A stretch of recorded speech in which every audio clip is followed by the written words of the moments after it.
Hey guys, it's Jake from Wani, and we have Chris Jericho from Fozzy here with us. Chris, how you going, man? Doing good, man. Just here in Columbus, Ohio, getting ready for the big rock show tonight. Yeah, nice. So how long until you start there? Another couple of hours, isn't it? Yeah, we go on at 10, so 2.5 hours or so. Yeah, nice. Well, thank you for taking the time to have a chat with us, and we are, of course, talking about Fozzy heading back to Australia for the first time in 5 years for your own headline tour. So how does it feel to be bringing back the band down to the land that you guys have lovingly dubbed Fozzstralian? Yeah, man, it's great to come back. We're very excited. I can't believe it's been 5 years since we've been to Australia. But it's been a long time coming, and like you mentioned, Australia. It's been always been a great country for us. We've always enjoyed playing there, and it was one of the countries that was a mission to make sure we came back to on the Judas Rising tour, and we made it happen. So here we are. Yeah, nice. And as you mentioned, you're about to take the stage. You've been doing some shows around the States, and you've just finished up a European festival tour, but I guess I've got to ask, how do the Australian crowds compare in terms of some of those other locations around the world? Well, like I said, I mean, we've always enjoyed playing Australia because of that. It is a very crazy crowd, and a lot of bands tour Australia, but not as many as you probably would like, you guys. So when bands come, it's always a little bit extra crazier, and we appreciate that and we enjoy it. And touring Australia isn't easy. It's a long way to get there. And touring the country is always on plane rather than doing it on the bus. So there's a lot more, stress and that sort of stuff as far as going through airports and everything. But when you play the shows, it's worth it in the end because people always have a great time. It always adds to make such a great show. Yeah, nice. And as we mentioned, the last time you were in Australia was in 2013. You had 2 tours that year. So one was part of Soundwave, and then you also did the tour later on that year with Steel Panther. So for fans that might not have seen Fozzy in their own headline tour, what can fans expect from a full-blown 90-minute performance as opposed to those shorter ones that they might have seen 5 years ago? From note one to note done, it's just a high-energy, high-impact show. And we ask a lot from our fans because there's always Fozzy chants happening, there's always energy, always electricity, and that's the way we've structured our shows to be like that. We have a great reputation as a live band. As a result, we are the show. We need everything that we have on stage every night, and that's reflected in the amount of people that have been coming to see us over the last year and a half. Tickets have been going through the roof. We've been playing a lot of places that we haven't played before, or haven't played in a long time, like Australia. So if you're coming all the way to Australia, we're coming to have great shows, and we're really looking forward to it. Because I remember, like I said, every tour we've done, there's always been a blast everywhere that you play in Australia. Yeah, and I guess that's actually a really good lead into the next question that I had. So you're touring on the back of your wildly successful album Judas for the Judas Rising tour, and you've toured pretty relentlessly over the past 12 months since it's been released. So this album feels like a culmination of a lot of work that the band has been putting in for several years now. But did you ever expect the album to blow up the way that it has? Yes. I mean, if you don't expect to be the biggest band in the world, then you shouldn't be doing it. You know what I mean? And we knew that the band had what it took to get to the next level and to build to where we are now. It was just a matter of time, and the time has come. We're really excited and we're ready. I mean, you've got a band that has probably a combined 100 years of stage experience, in the band. So we know how to put on a great show. We know how to connect with the audience. And now that we have, these hit songs backing us up, it just makes it for a completely different world for us. So it's a good time to be in Fozzy right now. We're very excited and very honored to be at this point. It's been a lot of hard work to get us here, and the sky's the limit at this point. Yeah, and it's good that you mentioned that it has been a lot of work because the band has been around for near on 20 years now, which I guess a lot of bands reaching that 2 decade sort of mark is, I guess it's not really becoming a dying thing, but it's something that a lot of bands are struggling to do. So it's great to see that after so much time that Fozzy is still going stronger and actually reaching new heights.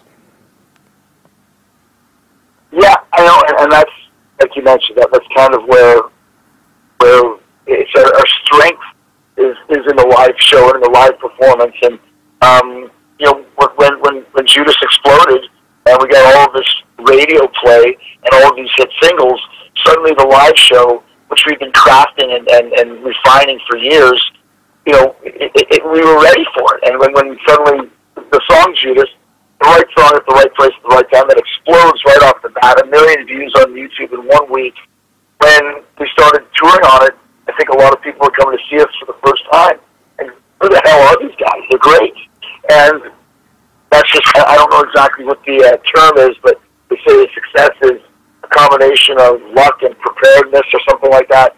Whatever the hell it is, that's what we did. So, once again, it's been a long time coming, but we're very, very ready for it. And we weren't going to let, you know, the lightning out of the bottle when it hit.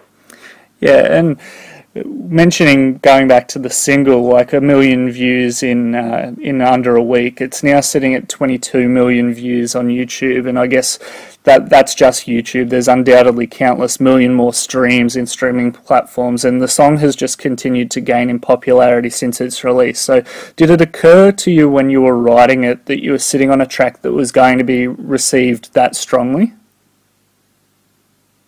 Once again, you never know. I mean, we've had songs that should have went number one, in my opinion. I mean, you know, Lights Go Out or Enemy or Sandpaper, all those songs. But whatever the reason was, Judas was the one. I did know when I first heard the demo for it that it was going to be the first song on the record and that the record was going to be called Judas. And there was almost a little bit of a debate with the record company at the time on what the first single should be. And I fought for Judas because I thought, this is what we should be releasing first. And I won that battle, and it looks like I was right. It was the perfect way to kind of reintroduce Fozzy to the world, because we've been gone for a year or two, and you need a real banging song to let people know that you're back, and that was the one. Yeah, definitely. And I guess Judas, the album as a whole, has seen the band charting in several different regions across the world, even some unexpected countries for the band. So since its release, what has been the most surprising thing for you to hear, be it charting in a new region, tour offers to countries you never thought of going to, or anything like that? Well, I mean, that's how you can tell that the album is a hit. When you get a chance to play in a lot of places where you've never been before, come back to places where you haven't been in years, like Australia, for example. So it just goes to show that, you know, it really is striking a chord with people. You know, these songs and this record really did make a difference and really did take us to the next level. And you can see that just by the amount of shows we've been doing, the amount of touring we've been doing. We've been out May of last year, so I think we end up in December. So, you know, a year and a half of Fozzy being on tour on the Judas record, and that's a long tour. So, and that's because people just want to keep seeing us. So. Yeah, and you're right, that is a long tour, and I guess looking back into a bit of some of the earlier interviews and that you've done, you've been quite vocal about only focusing on Fozzy when it's time for Fozzy, and managing all of the band's individual pursuits during the downtime for the band. So after the Judas tour, what's the plan for Fozzy? Are you going to go straight into working on new material and a follow-up album, or are you going to take another refresher break like you did between, so you want to start a war on Judas, to come back again stronger than before? I mean, I think that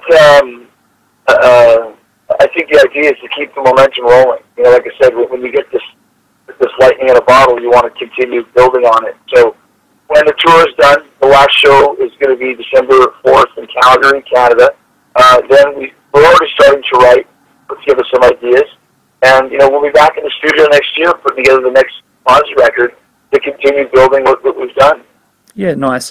One final one for you, Chris, and this one's a little bit more of a personal one. So you're an incredibly dedicated individual. You've carved out a successful career as both a wrestler, a rock star. You're also an accomplished writer. You've got your own podcast. So which one of these pursuits do you think personally was the harder ladder to climb?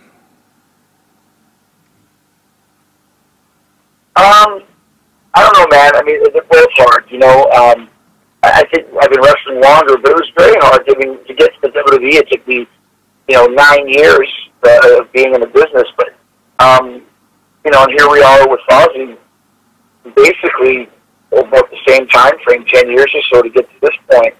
So it's one of those things. It's show business. There's so many people that want to do this, and you have to be good at it. And if you are good at it, you just have to really focus on it and don't give up. And that's what I did in both times. And making it in the WWE made it even more clear what we had to do with Fozzy. You know that you really got to put in the time. You got to put in the sacrifice, and you got to continue building, and that's what we've been doing. So I guess the message is just never say never and don't back down. What's that? I said, so I guess the message is never say never and don't back down. Yeah, don't take no for an answer. Yeah, nice. Well, Chris, thank you very much for that. Good luck with your performance this evening. I'm sure that you're going to knock it out of the park, and we'll look forward to seeing you when you come down to Australia in November. Thanks, man. We're really looking forward to it, and we're ready to rock, so we'll see you then. Thanks, Chris. Good luck. To make an